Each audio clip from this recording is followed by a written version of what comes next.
Good morning, students. In yesterday's class, we have discussed about the heterotrophic nutrition. What do you mean by heterotrophic nutrition? Heterotrophic nutrition means the plants which get their food from other organisms. This is called heterotrophic nutrition. Heterotrophic nutrition are of four types: parasitic plant, saprophytic plants, insectivorous plants, and symbiotic plants. Students, we have already discussed about parasitic plants and saprophytic plants, how they get their nutrition from other organisms. Now we will move on third type, that is insectivorous plants.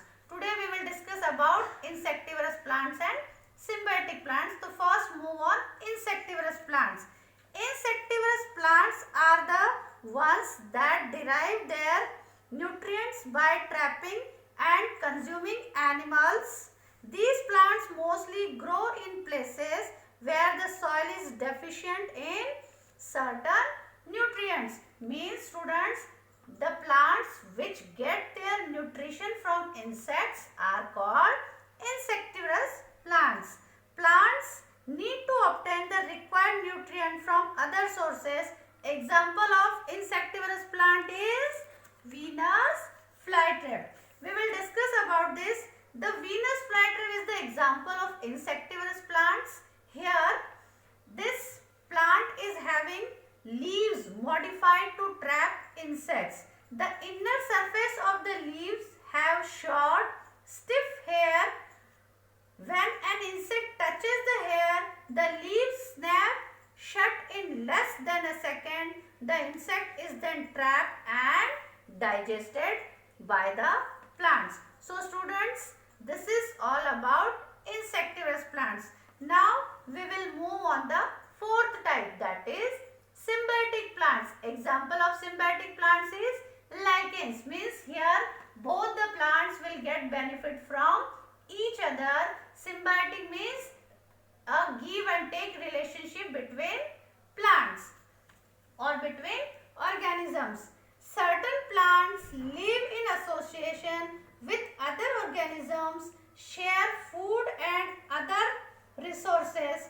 Both the types mutually gain from each other. Such plants are called symbiotic plants and the relationship is called symbiosis. Okay students, the best example of symbiotic plants is lichens. Here lichens are a symbiotic association between fungus and a microscopic chlorophyll.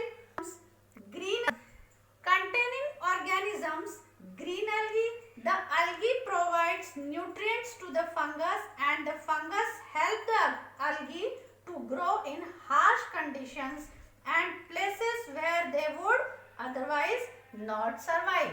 So students, in symbiotic plants, both the animals will get benefit from each other. Now we'll move on the last topic of this chapter 1, that is replenishment of nutrients in the soil.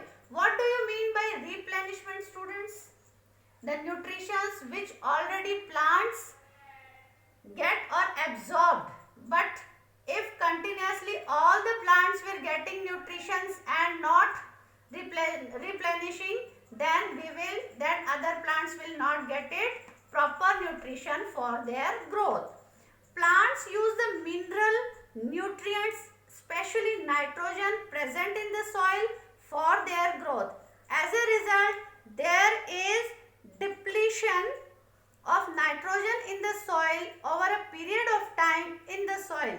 Besides nitrogen, they also contain potassium and phosphorus needed by plants for healthy growth. Here one symbiotic association is between rhizobium and leguminous plants such as pea plant in a natural way of replenishing of the soil with nitrogen. Means here this example is given how nitrogen you will get replenished in soil. The symbiotic association of rhizobium and leguminous plants such as the pea plant is a natural way of growing, replenishing of the soil with nitrogen. So sometimes farmers grow leguminous plants alternatively with other crops to restore the nitrogen content of the soil. By applying this method, they can simply restore or replenish the nutrients in the soil. So students, this is all about the first chapter, that is nutrition in plants. Okay students, I hope you all get it very clearly. Thank you.